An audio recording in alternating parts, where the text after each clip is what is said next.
What if I told you that a guide from the music industry's darkest days could actually be the secret weapon for artists in 2025?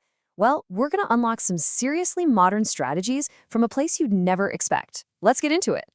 So to really get this, we've got to go back in time. Just picture it, 2008. MySpace is, the king of social media. The very first iPhone is just a year old. And the music industry, it's in an absolute, total freefall. And this chart, it just shows you the chaos. CD sales were completely tanking. Meanwhile, digital sales were exploding, going from under $400 million to $2 billion in just a couple of years. It was a crisis, for sure, but it was also a massive, massive opportunity. And right in the middle of all that chaos, a music promoter named Don Green Jr. put this thing together, the record-breaking blueprint. You got to think of it as a guide written from the trenches, a kind of digital time capsule showing artists how to actually survive the storm. So that really brings us to our big question today. In a world that's all about AI and algorithms, could the lessons from the dawn of the digital music age, could they still hold the keys to success now? Let's dig in and find out. All right, so first up, we're going to look at the core principles from this 2008 blueprint that are just as critical today as they were back then. Turns out some things just never go out of style. And the number one thing this blueprint just hammers home is this: you are a business. It's not just about the art. What's kind of wild is that these steps right here, defining your mission, knowing your market, planning your money, this is the exact same stuff you'd find in a Silicon Valley startup pitch deck today. And look, the creative side is only half the battle, right? The blueprint was crystal clear. If you don't get how you get paid, through publishing, through royalties, and if you don't have a lawyer protecting you, your career is basically built on sand. That was true then, and it's honestly even more true now. Okay, now this is where things get really interesting. We're going to take the specific tactics from 2008 and translate them into their modern 2025 versions. The tools have definitely changed, but has the actual job? So here's our first big translation. Back then, the whole game was about getting your song on a friend's MySpace page, or maybe getting a feature on a big hip-hop blog. Today, the goal is exactly the same. It's just about landing a viral TikTok sound or getting on a huge Spotify playlist. And let me tell you, the hustle was real. We're talking artists manually adding thousands of friends, coding their own page layouts with HTML, spamming out mass messages. It was this direct, hands-on, brute force way of finding an audience, literally one fan at a time. Okay, now fast forward to today. The goal is still finding fans, but the work has totally shifted from that manual outreach to mastering the algorithm. Now it's all about making content that the platform wants to share, finding your little niche community, and jumping on trends. It's less about adding friends and way more about making the algorithm your friend.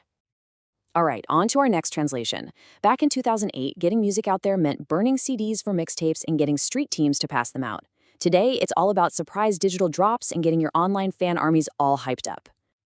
The old way was just a physical grind. You had street teams out there plastering telephone poles with flyers for your shows, putting mixtapes directly into people's hands.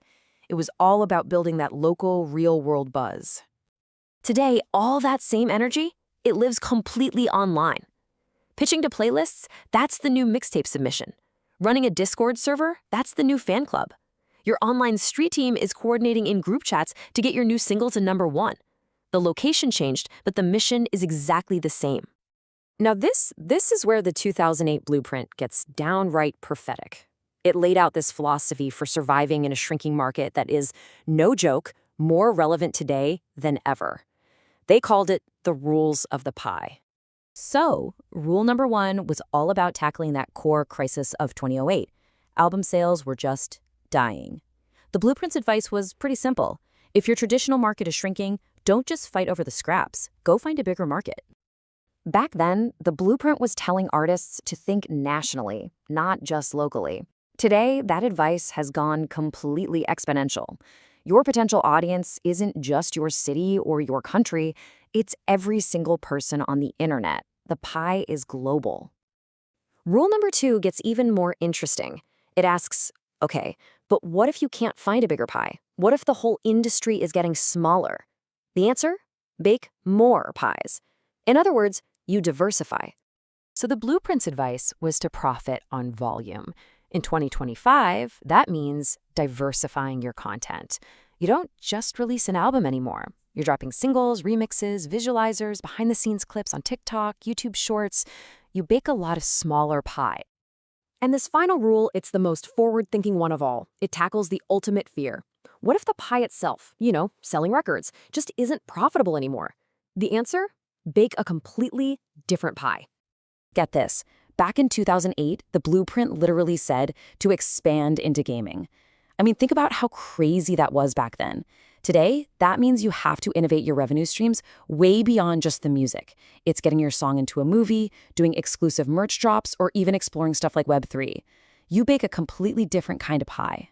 So, after digging through this incredible artifact from 2008, what's the big takeaway? What's the lesson for an artist trying to build a career today? Well, it's this.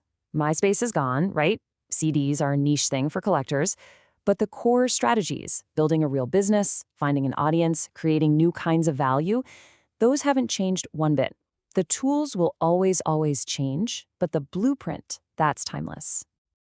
So as we wrap this up, the question isn't really, what's the next big platform going to be? The real question is, what are the fundamental, unchanging principles that are going to guide your career no matter what happens next? What's in your blueprint?